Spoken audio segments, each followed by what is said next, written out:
have to come to terms with the fact that most Americans hate both parties with a significant passion. And they hate both parties because both parties are failing America. And they're failing Wisconsin. They're failing in different ways. I do not suggest that the two parties are the same. They are failing in different ways, but they are failing America. And partisans need to come to terms with that because partisans are few. Most people are not loyal Democrats or loyal Republicans. Most people, when they vote like that. They're holding their noses. They don't really feel good about the choices that they've been presented. They don't feel good about either political party. And those feelings are stronger than they have been in our lifetimes. The ranks of the politically homeless are larger than at any time in living memory. What that suggests to me is there is a moment that we have either arrived at or we are fast approaching that cries out for political invention. Every time there has been a major reform movement in America, every time there has been a political earthquake, every time that there has been a major shift or remaking of the American political landscape, and it's only happened a handful of times in our country's history. We're talking 4 or 5 times that this has happened. But every time, what's fascinating is every single time there has been the establishment of a new political identity. Fighting Bob LaFollette became a Wisconsin icon, and of course was central to the birthing of the progressive movement. Fighting Bob LaFollette was a Republican, but he believed his party had grown corrupt, and his genius, what he did that was really revolutionary, is he decided no longer to call himself a Republican. He decided to renounce the label and to call himself something different. Call himself a progressive.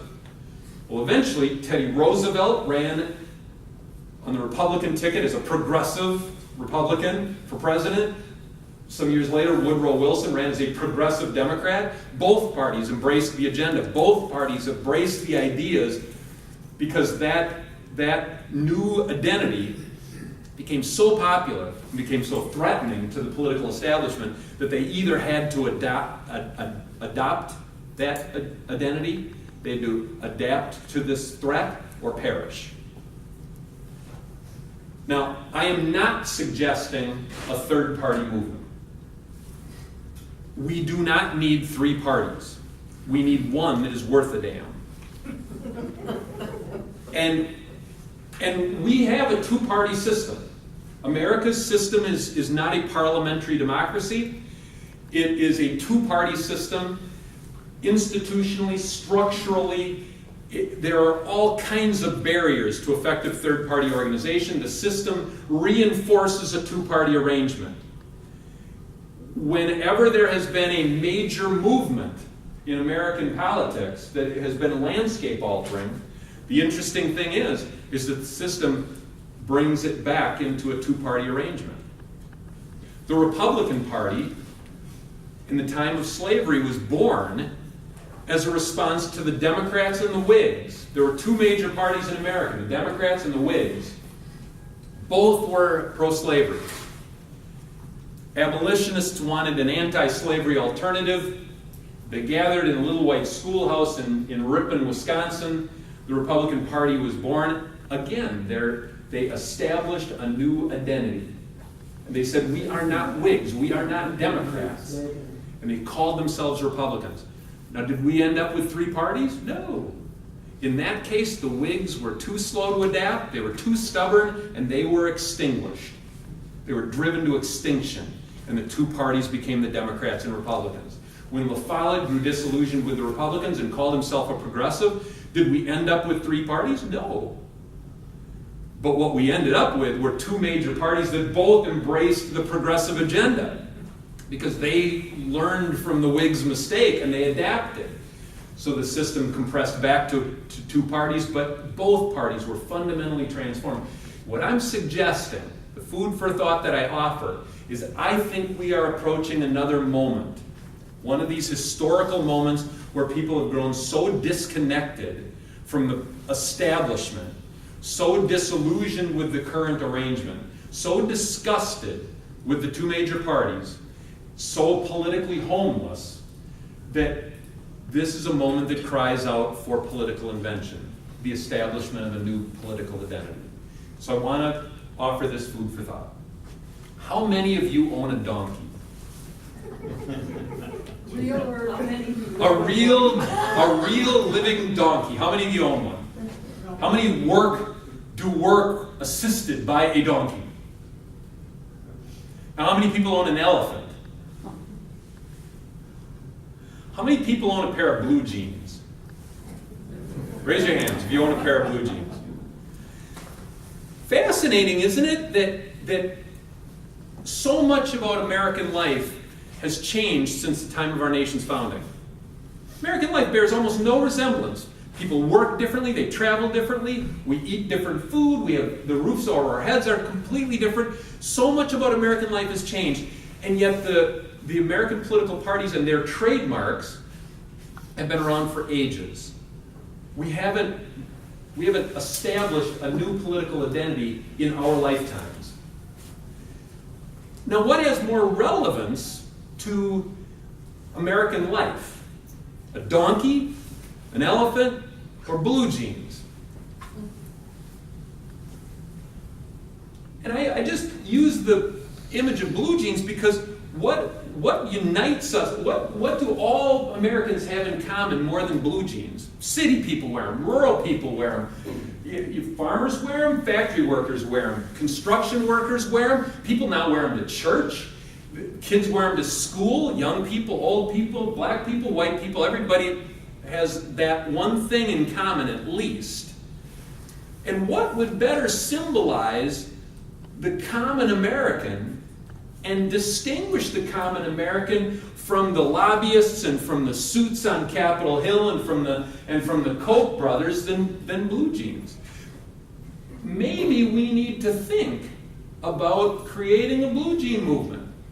Not to create three parties, but to create a movement that would embrace and symbolize the kinds of policies we really want, the way we want our voices to be heard, and start running candidates in party primaries that embrace that symbol and embrace the agenda that goes along with it, embraces the approach to politics that goes along with that, and seek to do what brave people did before, which was to say, when politics grows corrupt and disconnected from the people, a new identity is established, a new threat to that establishment is created that will transform those parties or do away with them.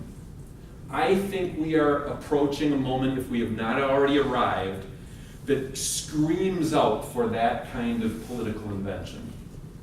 And I just encourage you as progressives to think about whether a moment has arrived where there needs to be some innovation. And if progressives aren't for innovation, then why the hell do you call yourselves progressives?